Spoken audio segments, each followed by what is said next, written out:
जिया जिया बहुत अच्छा है।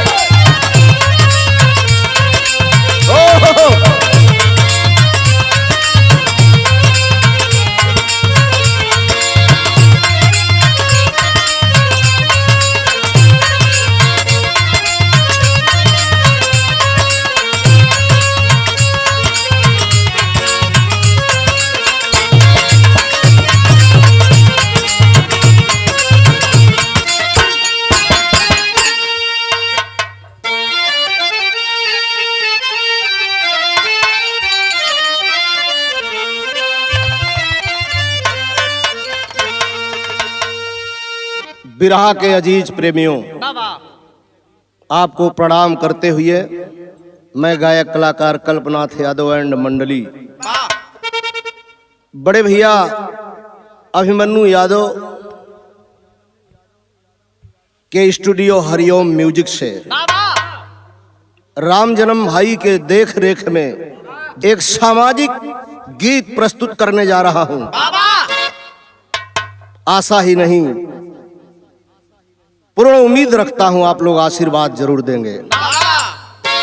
4 लाइन भूमिका है मास्टर।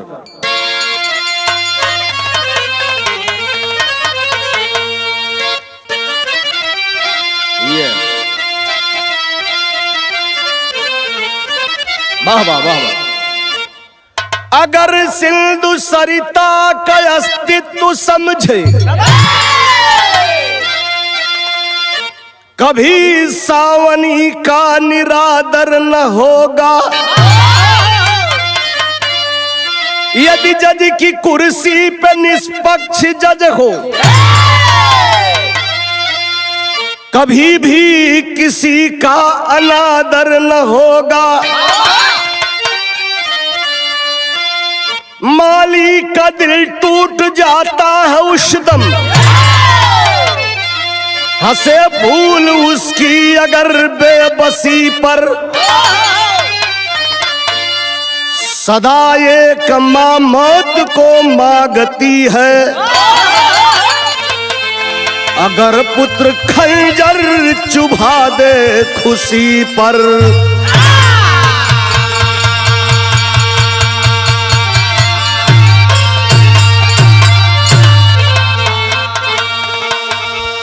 भैया हो, यदि बगीचा के गुलजार करे वाला माली खुद होकर दुश्मन हो जाई तो बगीचा कभो गुलजार न होई। माई बाबू बेटी बेटा पैदा करके पाल पोस के बड़ा करेलन, काहे बदे? एक लाइन गीत है मास्टर।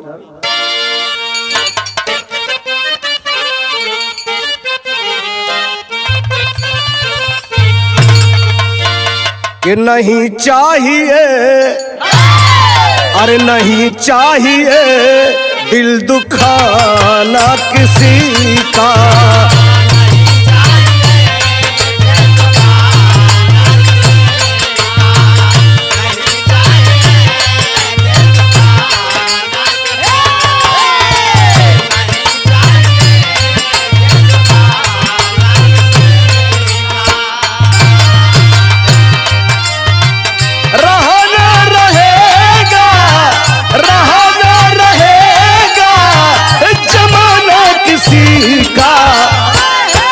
नहीं चाहिए दिल दुखाना किसी का।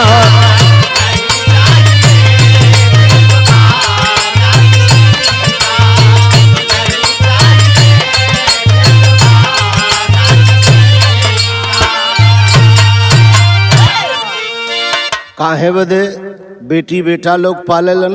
कभी लिखत होन के जननी के जीवन, अरे जननी के जीवन का आधार बेटा।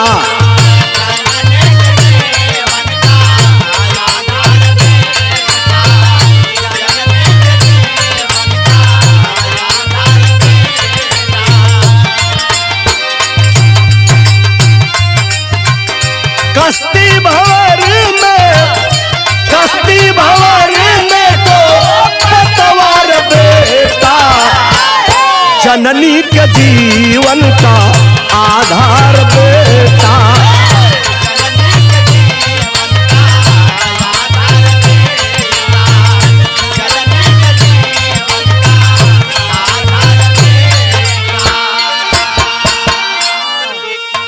कहानी का शुरुआत हो गई। कहानी कहाँ कहो, नजम का लाइन है मास्टर।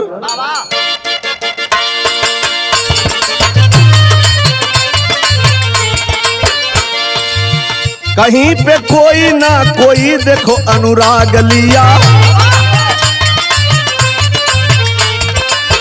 भला एक माँ से बढ़ के कौन यहाँ त्याग किया। पुत्र की जिंदगी जब से श्री गणेश हुई, त्याग की भावना माँ में तभी प्रवेश हुई।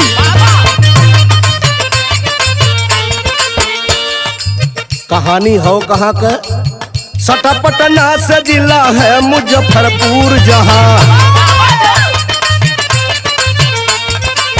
नार शकुंतला संग केशव सिंह मशहूर वहाँ। केशव सिंह दुल्हन का नाम शकुंतला, परिवार में और के हो, पुत्र दीपक रमेश, बहुओं से घर द्वार भरा, कुंवारी बेटी शांति, शांति से घर द्वार सजा। भैया हो, केशव सिंह दुल्हन का नाम शकुंतला, दो गो बेटा हो, नाम हो दीपक और रमेश। एक बिटिया जन्म लहलस, जौने का नाम रखलन शांति, और जौने दिन बेटी शांति पैदा भई वही दिन बाबू केशव अपनी बिटिया के नाम 30,000 रुपया फिक्स कैलन। हर आदमी के चाहिए अगर बेटी जन्म ले लहलस, आज ये महंगाई के परिवेश में अपने शक्ति अनुसार वो बिटिया के नाम कुछ रुपया बैंक में जरूर जमा करे के चाहिए। काहे बदे, जैसे जैसे बेटी बढ़ी वही तरह बैंक में वो धन बढ़ी। आज जब बिटिया एक दिन ब्याहे योग हो जाई तो धनवा बड़ा काम आई। यह सोच के बाबू केशव कैले का रहलन, सुता के नाम 30,000 वो जमा करके, घड़ी अंतिम आई सबको कहे बुला करके।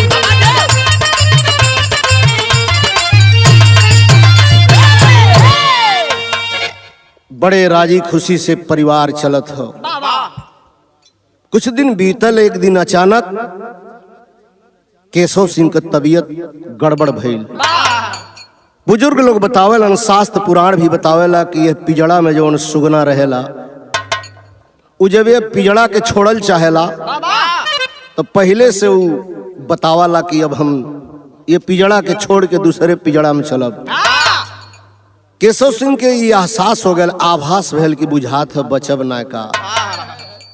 अइलन अपनी दुल्हन शकुंतला के बोलोलन, कहलन की दुल्हन तनी दोनों लड़का पतोह बिटिया शांति के बोला दाम।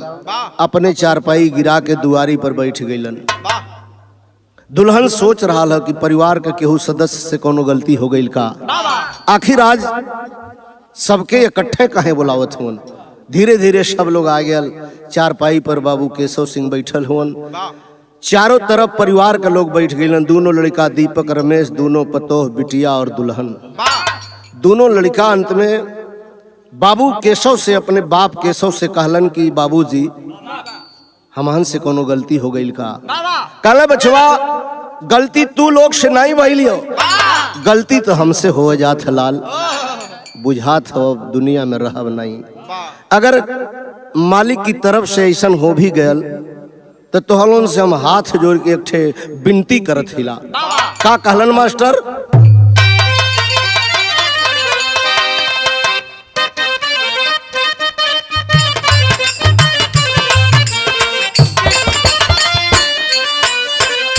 एक लाइन भोजपुरी का ही गीत हो, ए सैया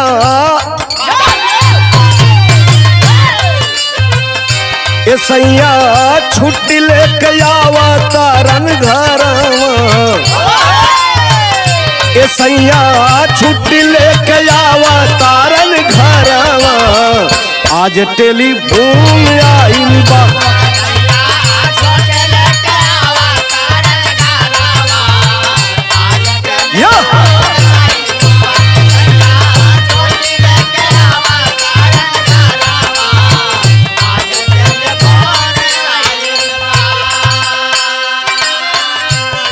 लेकिन बाबू केशव हाथ जोड़ के अपने भरल परिवार के सामने कहत कहवन, ए बेटा, ए बेटा सब कुछ जात हई छोड़ के, ए बेटा सब कुछ जात हई छोड़ के, कहे हाथ जोड़ के ना।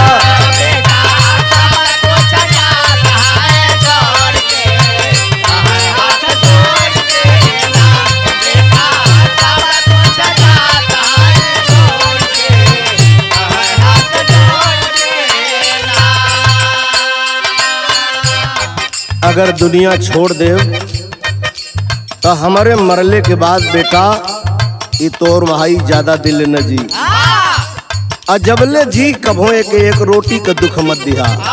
समझावत हो का कहलन, ढेर दिन का नाही में हमार तोहर माई बेटा,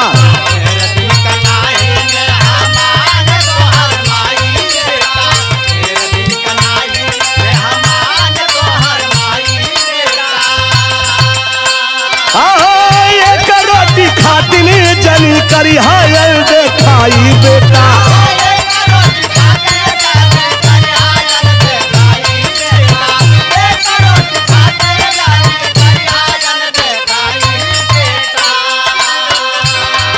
मरला के बाद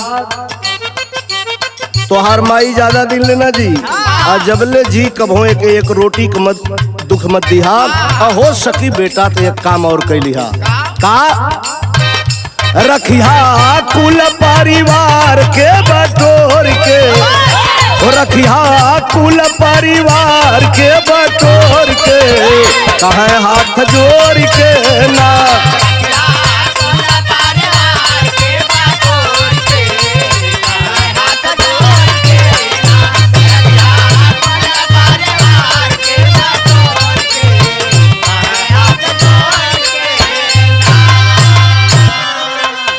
इतना कहत कहत केशव बाबू चारपाई पर लुढ़क गईलन। जबले उनकर दुल्हन शकुंतला घर में से दौड़ के एक लोटा पानी ले आवे तोले पिजड़ा सून हो गया। आज शकुंतला अपने पति का मौत अपने सामने साक्षात जब देखलिन, आप लोग आभास कह सकेला वह दुल्हन पर का बीतल हुई। विधवा हो गई वो दुल्हन शकुंतला। ये समाज में विधवन का हाल हो, इंसान पढ़ लिख के विज्ञान के बदौलत आसमान पर चलत हो, लेकिन आज भी सोच बड़ी नीचे हो। विधवा बेटी बहन जब रहे नहीं, कोई घर से निकले ला अगर बेचारी आगे पड़ जाली, वही सहू रास्ता काट देली, मुंह फेर लेली। लेकिन इस समाज के लोग विधवा बेटी बहन के बड़ा हे दृष्टि से देखेलन। विधवा हो गई वो दुल्हन शकुंतला, तो कवि के लिखे पड़ल मास्टर कैसे,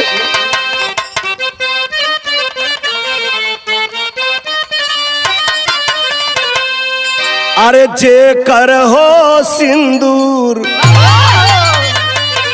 अरे जे कर हो सिंदूर उजरी गई,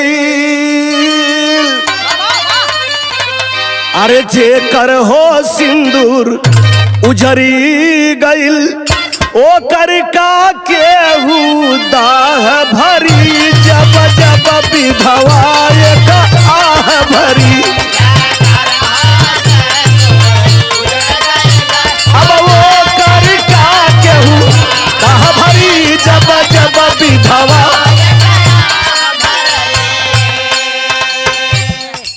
राम जन्म भाई, आपका छोट भाई जितेंद्र जी वकील हुवन, आप लोग समाज के मार्गदर्शक हुवन। माई मर गई, दोनों लड़का माई के बहकावत हुवन कि माई जमाना जरत हो, बादी पट्टीदार कोई को होते ना। माई दोनों लड़का दीपक रमेश से काले बचवा तो हलों के जमाना से का लेवे देवे के, बादी पट्टीदार से का लेवे देवे के। प्रेम से तू लोग रहा कहलन कि माई हमारे के कहले का मतलब ही हो केहू जमीनिया पर मुकदमा पर कह दई बाबूजी हवन नहीं, बड़ा दिक्कत हुई। अपने जियते माई जमीनिया हमने दोनों लड़कों के नाव लिख दे।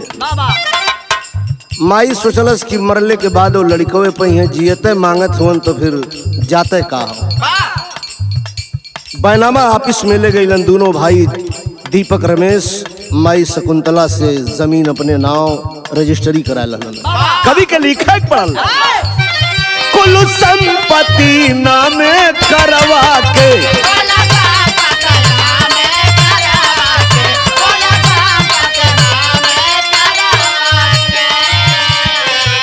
अरे तू नो बेटवा तब साके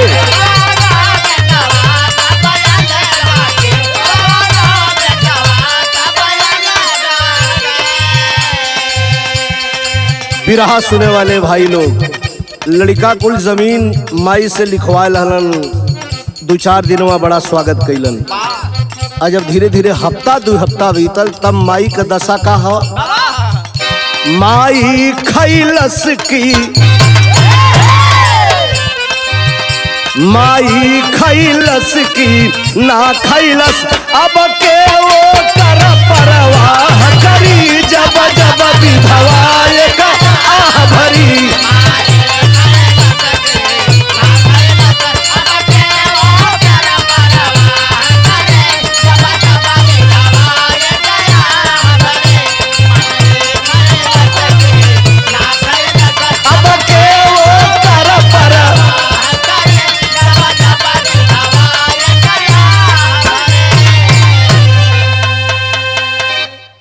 माई का धीरे धीरे सुदिन दुर्दिन में बदले लगे। यार धीरे धीरे एक बहन शांति रहल वो दिन दूना रात चौगुना बढ़े लगल।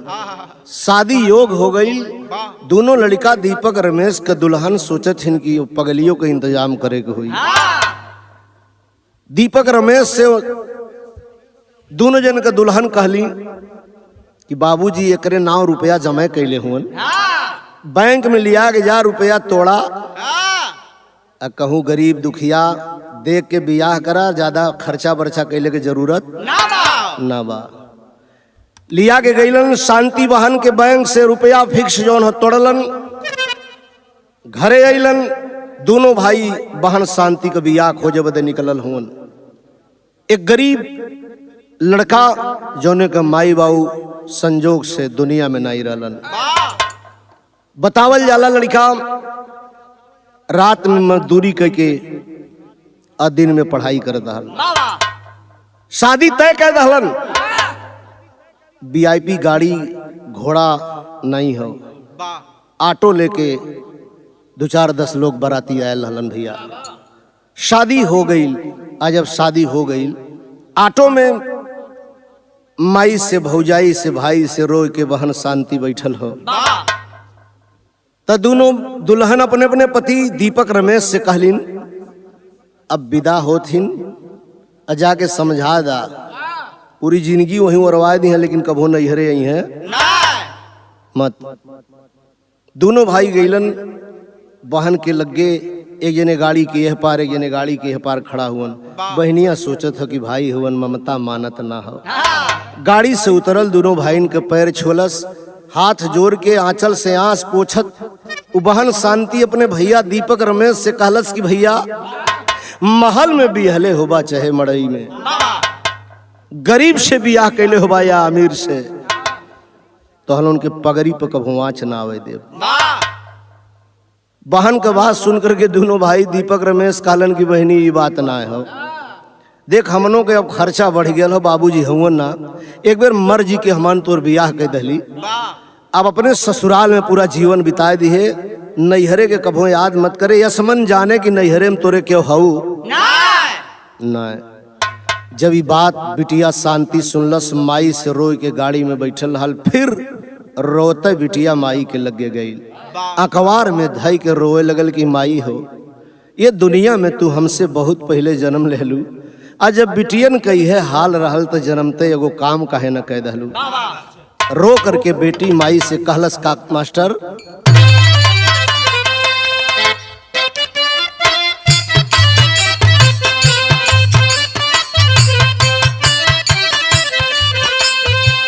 ना कह माई मोरी दिहलू जनमावा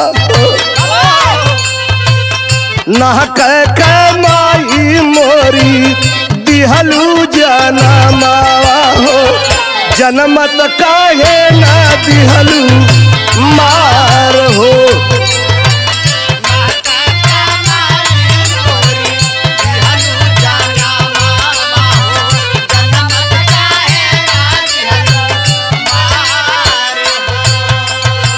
लेकिन हमारे गुरु स्वर्गीय रामदेव जी कहें मिले धन ज्यादा तो भी कम ही नजर आता है, बेटी वो धन है जिसे कोई ना रख पाता है। हुआ क्या बिटिया बेचारी पराये का धनवा हो बिटिया बेचारी पराये का धनवा हो चली गईली अपनी ससुराल हो।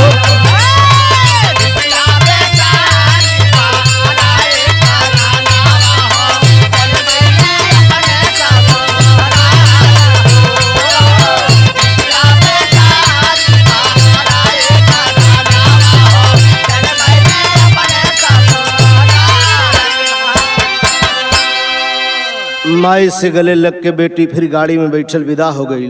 अब वहीं बिटिया शांति सरहद ना पार कैले है। दोनों भाई कैलन का मास्टर कवि के लिखे पड़ल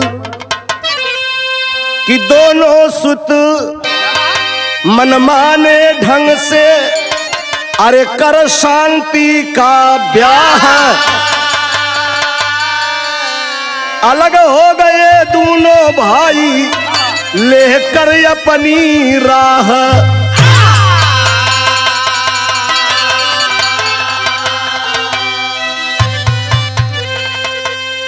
अब इन बेटी सरहद ना पार कैले हो बाबू अतुल दोनों भाई कहलन की विपत दूर भइल।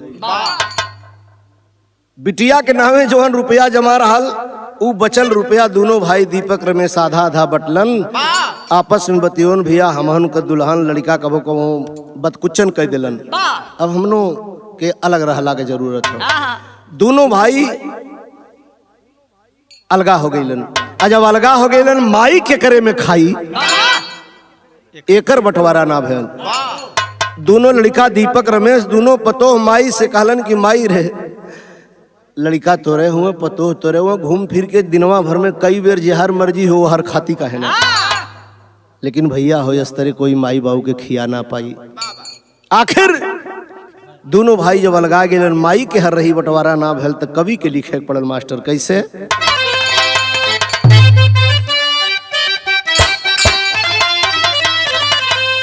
कि जहिया घर द्वार बैठल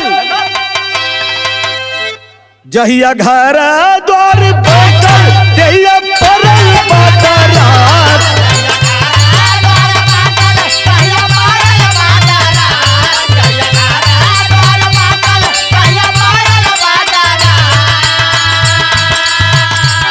जहिया घर द्वार बैठल जहिया परल बातरार हो लेकिन माई बदे कौनो नहीं भइल तैयार।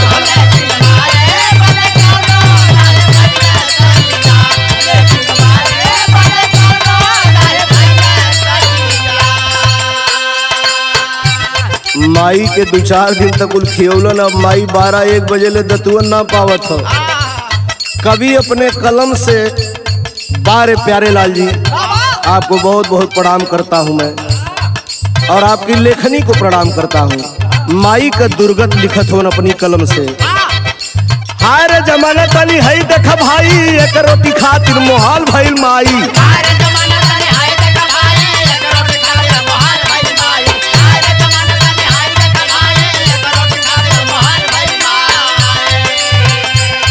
और ताना तानी कई के आपस में दोनों भाई एगो घर दे के दे हवे अलग आई।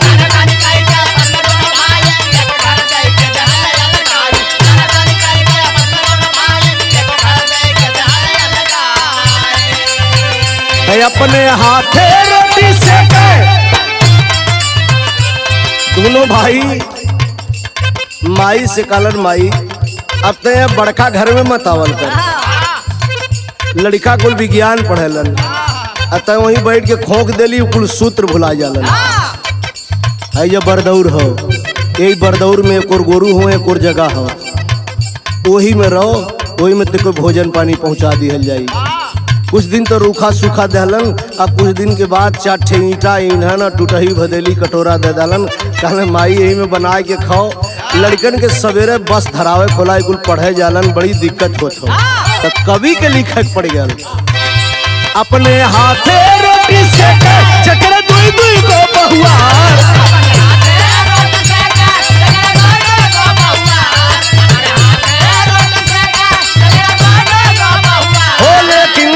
लेकिन माई बदे कौनो नहीं भइले तैयार।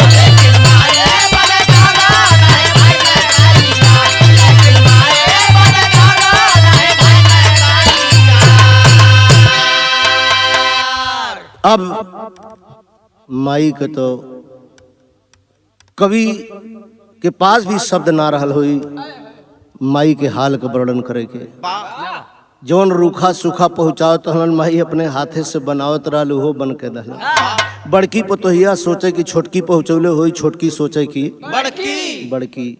लेकिन माई के हिम्मत ना हो। दोनों भाई कहले उनकी माई ते पक्का घरे में बनाई भी, वही बरदौरी में रहबी। अंत में माई घूम के गांव में चौका बर्तन करे लगल भैया हो। कई दिन बीतल, एक दिन माई चौका बर्तन करके आई, वो बरदौरी में सुतल हो और पक्का घर में सामने वाली कोठरी में दीपक और उनकर दुल्हन है।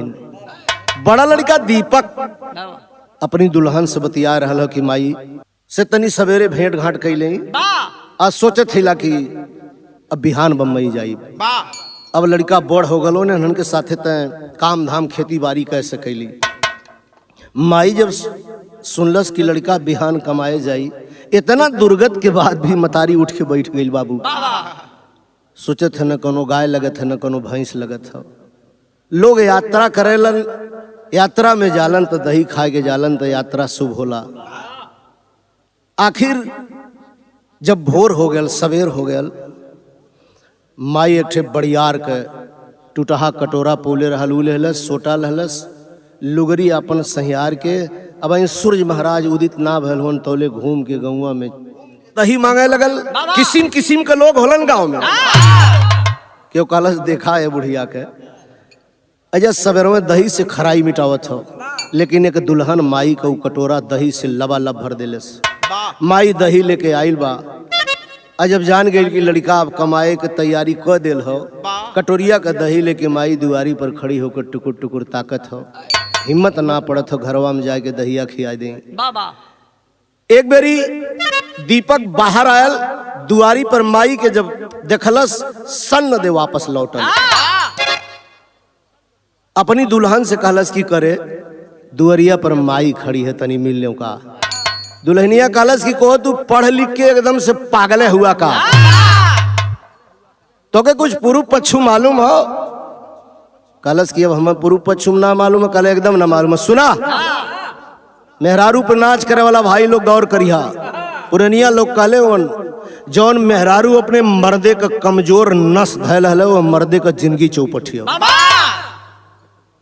वो दीपक का दुल्हन दीपक से बता रहा है तो कुछ ना पता है। सुना, गीत लग गई मास्टर रामदेव उस्ताद का।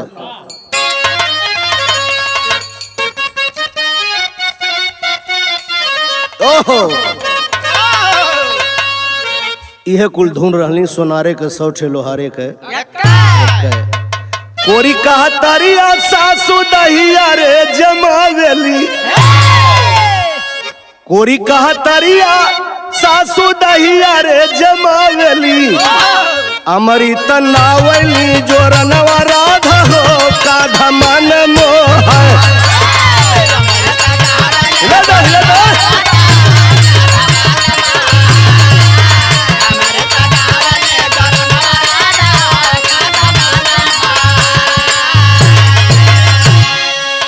बिरहा सुने वाले भाई लोग, दुल्हनिया दीपक के समझा के कहलस का, कहलस की विधवा कया आगे परल होला सगुनवा।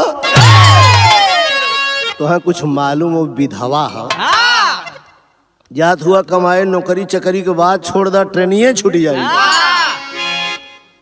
कैसे कहलस कि विधवा कया आगे परल होला सगुनवा और धीरे से निकल जा परदेसवा सैया हो खोल के पीछली दुआ।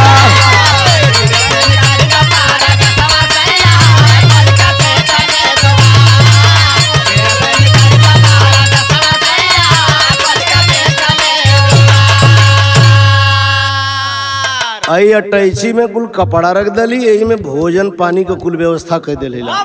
खबरदार अगर बुढ़िया से मिल गईला वही जग जहाँ वहीं पड़ल रहे दा। आई खिड़की खोलत हिला सीधे जा कमाए, खिड़किया खोल के ढकेल के बंद कर दहलस। पहले के मन सेधु जब कमाए जाए तो पूरा खानदान के लोग सरहद ले पहुंचावे, आ दुल्हन बेचारी तबले वहीं खड़ी होई के रोवे जबले ओकरे पति के परछाई लौके तब वापस आवे। लेकिन आजकल के तो सोचे नहीं, कैसो घर छोड़त तो चट्टी चौराहा पे घूम के मजा मारी।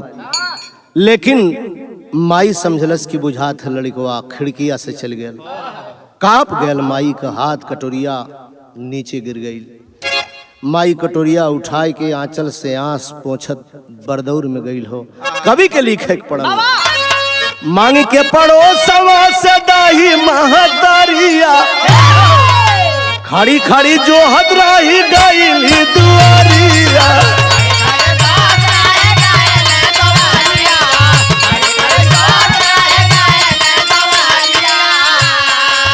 मार के कलेजा में कटरिया पापी हो देखा हो गई फरार।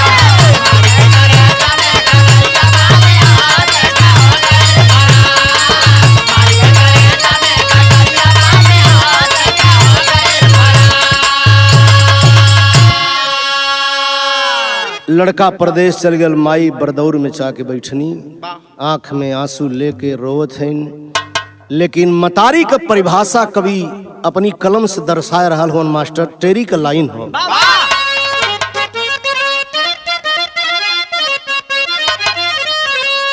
मगर हा बूझे वाला ना कोई, मगर हा बूझे वाला ना कोई, माई के छुअले माहुर अमृत हो जाला। माई के छुअले माहुर अमृत हो जाला मगर ह बूझे वाला ना कोई। गांव में फिर से माई चौका बर्तन करे बदे निकलल। गांव के आदमी दू चार ठे जुट के कहलन कि ये बुढ़िया जौन हो केशव सिंह के पगड़ी डुबा दिलस, एके समझावा। दू चार जने जुट के कहलन कि अरे बुढ़िया तोरे पास दू ठे लड़का दू ठे पतो कोठी कटरा जमीन जायदाद कुल हो, तोर खाली आदत खराब हो। खबरदार अगर बिहान से घूम के गांव में चौका बर्तन कैली तो। वापस आइल माई बरदौर में बैठल। जब शाम हो गया 12 बजल तब माई टूटहा बड़का कटोरा फुटहा कटोरा लेलस और एक लुगरी कांख में दबलस, एक फटही लुगरी पहिलस, सोटा लेके गांव छोड़ देलस। बिरहा सुने वाला भाई लोग, जौने गांव में माइन कई दशा होई वह गांव का विनाश होए, वो गांव कभो आगे न बढ़ी। माई अब गांव छोड़ देलस तो कवि के लिखे पड़ल, उम्र बढ़े तो भूख बढ़े और भूख बढ़े तो शर्म टूटे। शर्म टूटे जब भूख के खातिर तब जाके ही कर्म जुटे। भीख मांगने की नौबत उस बुढ़िया माँ की आई है, भीख मांगते जज साहब के बंगला पर बिल खाई है। जब सवेर भैल भोर भैल धीरे धीरे माई शहर में पहुंचल। बड़ी आलीशान कोठी हो, झालर मोती लगल हो, बड़ियार गेट हो और वह बड़ियार गेट में एक छोट गेट लगल हो, वो गेट खुलल हो, पार कोई बैठल हो। कई दिन का माई भूखाइल हो भैया। जब माई के आहट हो गई कि कोई वह परवा बैठल हो, वही एक ठमक गई। वो कोठी एक जज कर हाल माई के का मालूम की जज का कोठी हो कि कलेक्टर के। माई के तो भूख मिटवले से मतलब हो भैया। वहीं जगह रुक गई। जज के नौकर रहल नेपाली, जौने के जज साहब रामू कह के बोलाओ तालन। उन नेपाली कालस किया है बुढ़िया आगे बढ़। ये साहब का बंगला है, यहाँ भीख नहीं मिलती। जज साहब अपनी चौकी पर बैठ के दलान में बाबा रामदेव के अनुलोम विलोम करत हलन। पूछलन कि कौन है जी? कहले साहब आप व्यायाम प्राणायाम करिए, एक पागल औरत है। कहले पागल है या बुद्धिमती है ये नहीं पूछता रे मूर्ख। कह रहे हो ये साहब का बंगला, यहाँ भीख नहीं मिलती। अभी सूर्य महाराज उदित हो रहे हैं, ब्रह्म बेला है, देवी देवता विचरण करते हैं इस समय, तुम कह रहे हो यहाँ भिक्षा नहीं मिलती। दरवाजा खोल। खोल दिया दरवाजा। जब दरवाजा खुल गया तो माई अंदर प्रवेश करे लगल। विद्वान आदमी वो जज नंगे पांव दौड़ा, माँ की बाह को पकड़ा और ले जाकर के चौकी पर बैठाया। पद तले नीचे जमीन पर जज बैठता है। माँ की दशा को, मनोदशा को देख करके भांप जाता है और पूछ रहा वो जज माँ से, माई तू भिखारी ना हो, भीख मांगे वाली हो ना माई, तू कोनो कारण से भीख मांगत हूँ माई? काहे भीख मांगत हूँ का हमके बता सकेलू? रोए लगल माई, लाल हो दुनिया में तय है क्यों ना पूछलस बचवा, तोहार अंदाज सही है बेटा, भीख मंगी ना हिला, भीख मंगले के हमार कारण हो। जज साहब भाव विभोर हो गए, पूछलन कि माई का कारण है? वो है तो हम जानल चाहत हिला। तब वो माई रोए के जज साहब से बता रहा हो। का बतौलस?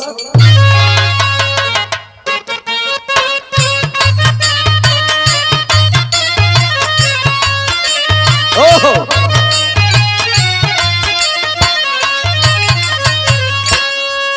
माई कहलस कि ये बेटा सुखवा का देइयो के सगरी दुनियावा हो, सगरी दुनियावा हो, लिखल विधाता जे के दुख हो। ई जानल चाहत हुआ ना कि हमें ये दिन देखे के दलस। दूगो लड़का हो करे जाकर टुकड़ा, वह फारी दी हलबू लड़ाई में करे जावा बू, लड़ाई में करे जावा हो, जे रहल करे जावई के टूक हो, जे करे करमावा में लगी गईली अगिया बेटा, लगी गईली अगिया हो, सब ही घुमाई लेला रूख हो। अब इससे ज्यादा बचवा कुछ मत पूछा लाल। कई दिन के भूखा हिला, घरवा में बचल रोटी या जूठ रोटी हो, दादा लाल दम टूटे वाला हो। कैसे कहलस माई? घरवा में बचल होई गरबासी रोटिया हो, गर जूठी रोटिया हो, दे देता मिठाई ले भूखा हो। अब कुछ मत पूछा बेटा, जूठ रोटी हो, सुखल रोटी हो, दे दा भूखिया मिटा ले। दौड़ के वो जज अपनी कोट से 100 रुपया निकाला, डांट के रामू नेपाली को दिया और बोला 5 मिनट के अंदर कहीं से लास्ता लेके आओ। अगर ये माँ मेरे चौखट पे मर गई तो मुझसे बड़ा पापी इस दुनिया में कोई नहीं होगा रे। रुपया लेके दौड़ल और दौड़ के नाश्ता लियाल। जज साहब अपने हाथ से बुढ़िया माई के खियोलन। आप लोग जानत हो गया, कई दिन का भूखायल आदमी के अगर अचानक भोजन दे जाए तो बेहोश हो जाला, ओके गस्त आवेले। जब माई के पेट में अन्न देवता प्रवेश कैलन, माई मूर्छित हो गई और चारपाई पर लुढ़क गई। जज साहब थाम के माई के सुतोलन और पानी लिया के मुंह धो के साल ओढ़ा दिलन। माई आराम करत हो, जज साहब नहाय के पूजा पर बैठ गईलन। अतोले माई के होश आयल, उठल, अपन फटही लुगरी लपेट के कांख में दबल, सोटा उठोलो, कटोरा उठोलो, जाए लगल। और जब जाए लगल तो रामू नेपाली के नजर पड़ गई। कितनो बढ़ियार आदमी आ जाए, लेकिन अगर जज पूजा पर बैठल रहे तो नेपाली कभो जज साहब के डिस्टर्ब ना करे। माई जब गेट के करीब पहुंचल, दौड़ के वो रामू बोला, साहब साहब,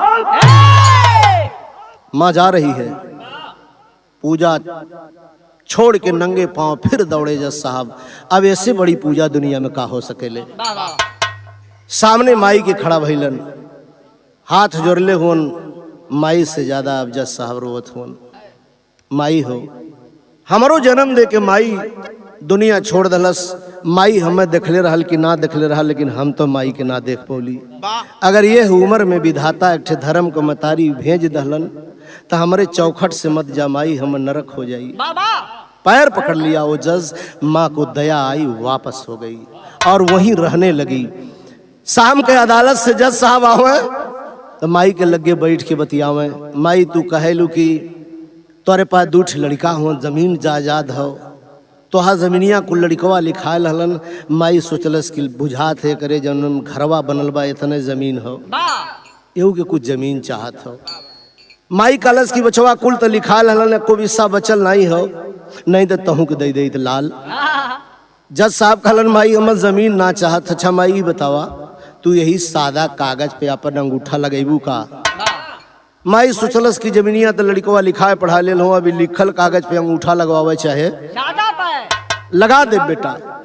अंगूठा लगवा दिलन और खुद जज साहब माई के दोनों लड़का दीपक और रमेश पर मुकदमा ठोक दिलन। दो मुकदमा कैलन, 104-120 का, एक अबला को दर दर प्रताड़ित करने का मुकदमा और एक मां जीवित और जमीन अपने नाम करा लिया। नोटिस लेके कर्मचारी गांव पहुंचा और दीवार पे चस्पा कर रहा है। दीपक और रमेश के दुल्हन अपने अपने लड़कन के बुलाओ थी, तहीं से आवा रे, है देख बाजे कैसन कागज चफनावत रे। देख प्रधान के घरा आधार कार्ड बनावे वाला ना नहीं, उनके काम मालूम के ये सुधार कार्ड हो। लड़का पढ़ के बतौलन की माई चाचा पापा पर कोई मुकदमा कैले हो, ये पे फैसला का तारीख लिखल हो, अगर वह दिनों वाले नहीं जइहन तो घरवा दुअरवा कुलकुड़ुक हो जाई। फोन का जमाना हो, फोन हो गए। दोनों भाई दीपक रमेश आ गइलन और नोटिस से तारीख पढ़ के अदालत में गइलन। जब अर्दली पुकार कैलस, पहले से माई जज साहब के बगल में खड़ी हो। जब पुकार भइल दीपक रमेश का दोनों जने इहो लोग गइलन, देखलन कि माई पहले से यहाँ हो। सामने माई के खड़ा भइलन, जज साहब आवाज दिए, ऐ लड़के, सामने जो बुढ़िया खड़ी है पहचानते हो? पहचानत खूब हवन, लेकिन मुड़ी नीचे करके अंगूठा से धरती खुरचत हुवन। ठीक है नहीं पहचानते, कोई बात नहीं, ज्यादा नहीं, 5 साल जेल, 5 लाख रुपया जुर्माना। बेल बजाया, जज अंदर सिपाही प्रवेश के हथकड़ी और बेंट लेकर के। माई जब सिपाहीन के देखले हाथ में रसरी और लाठी, माई का दिल बैठे लगल। यही लिए तो कवि लिखले हुवन, अमृत के धार केहू केतनो पियाई, एगो माई बिना कैसे करजवा जुड़ाई हो भैया, एगो माई बिना। इतना कुल सांसद सहले के बादो माई जब सिपाहीन के हाथ में हथकड़ी लाठी देखलस, अदालत में, भरी अदालत में जज साहब के सामने अपन आंचल पसार के मतारी भीख मांगत हो, बचवा ये लोग कहें कि रसरी या लाठी लेके आलोन के बारे भेज दा। माई सोचलस कि कुल लड़कों के बांध के मरी है ना। आंचल पसार के मतारी जज साहब से कहला, जज साहब सिपाहीन के बाहर कह दलन, लेकिन माई का कहा था, अरे जज के तेवर जबा, अरे जज के तेवर जबा, देखली माई बुढ़िया भैया,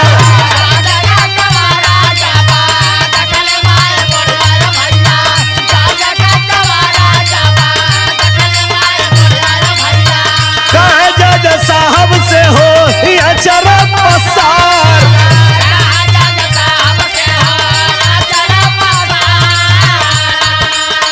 दुबियों के सीतू कुल से, दुबियों के सीतू कुल से, लाल नहीं छुअली कबहू,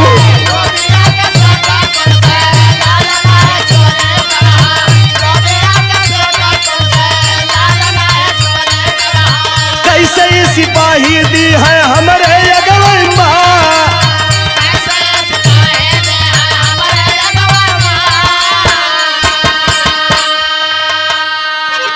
साहब इस सिपाही लोन के बाहरे करा। जज साहब सिपाही के बाहरे कैलन, समझ गए कि माई के कहीं तबीयत न खराब हो जाए, और मतारी आंचल पसार के जज साहब से कहलस कि बचवा अपनी जिंदगी में कब्बों अपने लड़कन के दूबी के सिटकुन से ना छुअली, अतु सिपाहीन के रसरी लाठी लेके बलौले हुआ। का लिख दहला बेटा, का फैसला कह दला लाल? 5 साल जेल, 5 लाख रुपया जुर्माना, हमरे लड़कन का जमीन जायदाद बिक जाई, इन्हन के बीवी बच्चा खैले बिना मर जिहन। बचवा जब तोहाई के लिखे खे तो 5 महीना जेल और 5000 रुपया लिख दा बेटा। बतियावत बतियावत माई जब 2-4 मिनट और बतियोलस कालस की बचवा जब फिर से फैसलवा लिखबे करवा लाल तो 500 रुपया 5 दिन जेल कहदा, नहीं तो वो छोड़ दा। यही पीछे अदालत का पूरा वातावरण चेंज हो गया। भयल का बाबू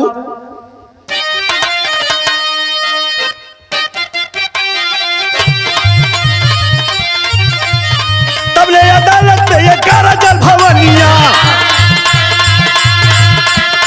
तब ले अदालत में ये काराजल भवनिया।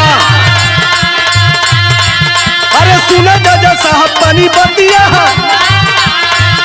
अरे सुने जज साहब तनी के विवाह परदेश गई सजना, के विवाह परदेश गई सजना। अरे मई दुर्गतिया के सुनी समाचार,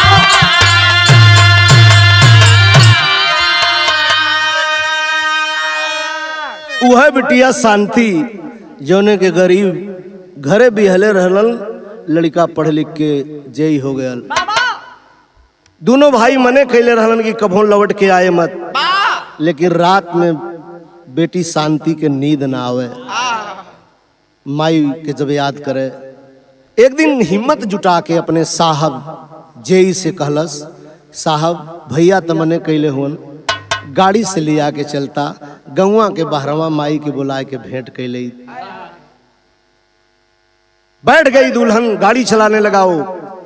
गांव में पहुंचलन तौले एक ठे बुढ़ऊ दादा बाहरे होतलन, गाड़ी रोकौलस और उतर के पैर छुअलस। चश्मा उतार के बुढ़ऊ दादा कहलन, बिटिया तू के हऊ? हम चिन्हत ना हिला। कहलस कि हम केशव सिंह का बिटिया शांति है, हमार माई जियत हो दादा। कहल बिटिया तोहरे बियाहे के कुछ दिन बाद तोहर माई गांव छोड़ दले, आज ले वापस ना आइल, जियत हो कि मर गई है हो केहू जानत। ई पता पौली है तोहरे दोनों भाईन पर केहू मुकदमा कैले है, जुआ फैसला है, दोनों जने कचहरी गए हुआ। गाड़ी में बैठल, गाड़ी बढ़ौलस, माई वहीं जज साहब से बचवन के छोड़ावे बदे भीख मांगत हो। आ तौले बेटी शांति तनी ऊंचे आवाज में बोलल, साहब एक बिटिया भी आपसे कुछ कहल चाहत हो। जज साहब कहलन, तुम कौन? बाहर चलो। यही लिए कहली, साहब एक बेटी आपसे कुछ कहल चाहती हो। क्या कहना चाहती है? तुम हो कौन? बिटिया शांति बतौलस कि हमार माई है, दोनों जने हमार भाई हुवन, हमार नाम शांति हो। बाकी कहानी साहब आप का करवा जान के। माई हमार दोनों लड़कन के बाइज्जत बरी करे बदे भीख मांगत हो। अगर हमारे माई के आप धर्म का मतारी बनौले हुआ तो हम तो आर धर्म का बहन हैला। एक धर्म की बहन भी आपसे एक राखी की कीमत के बदले मांग रही है। साहब हमारे दोनों भाई के बाइज्जत बरी कैदा और अदालत से आदेश कैदा। हमार फैसला अगर आपके फैसला से बढ़िया तापन वाला फारदा हमार वाला लिखा। क्या है तुम्हारा फैसला? मेरा फैसला यह है साहब, अदालत से आदेश करिए, ये मेरी मां मेरे साथ मेरी ससुराल में मरते दम तक रहेगी। कुर्सी छोड़ के जज साहब उठ गिलन, सावस बेटी वास्तव में हमारे फैसला से तोहर फैसला नीक हो, ला फाड़ देते। अदालत से आदेश कैलन जज साहब, ये माँ शकुंतला अपनी बेटी शांति की ससुराल में जिंदगी की आखिरी सांस तक रहेगी। बाह पकड़ के और माई के बिटिया लेके बहरे जाए लगे, लेकिन चलते चलते जज साहब से एक बात कहलस। का कहले मास्टर?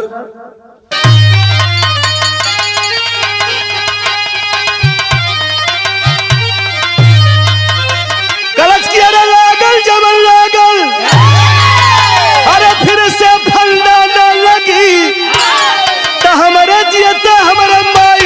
चंदा न लगी।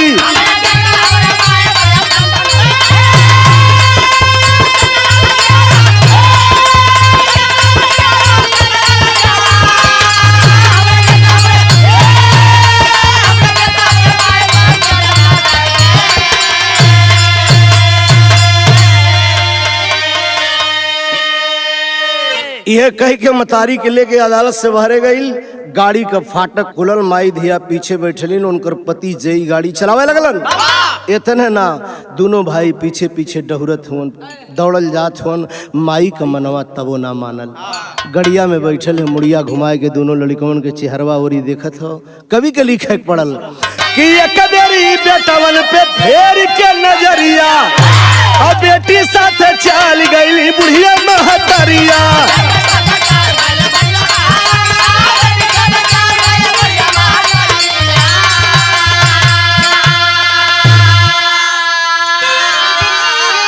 तमाई के आंचल अरे पवन कबहू गंदा ना लगी, तो हमारे जिया हमारे माई पे अब चंदा ना लगी।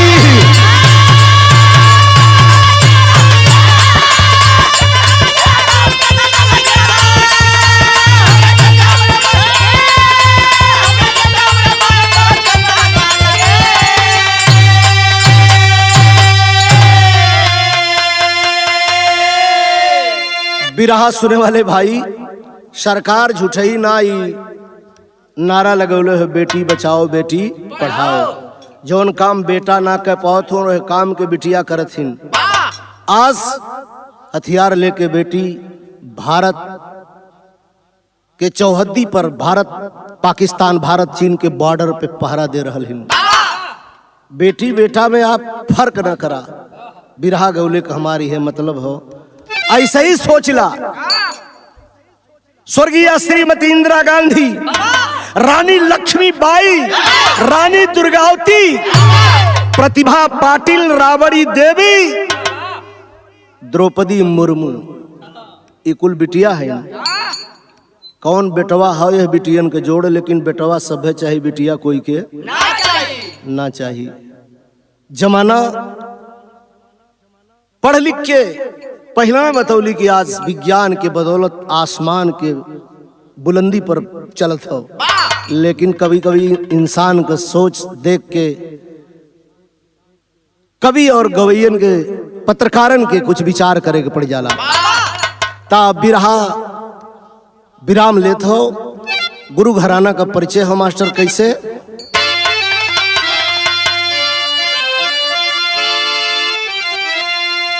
गुरु बिहारी गुरु गणेश कहे दारुण रही कहानी, रामलाल गुरु रामदेव या खोसे आता।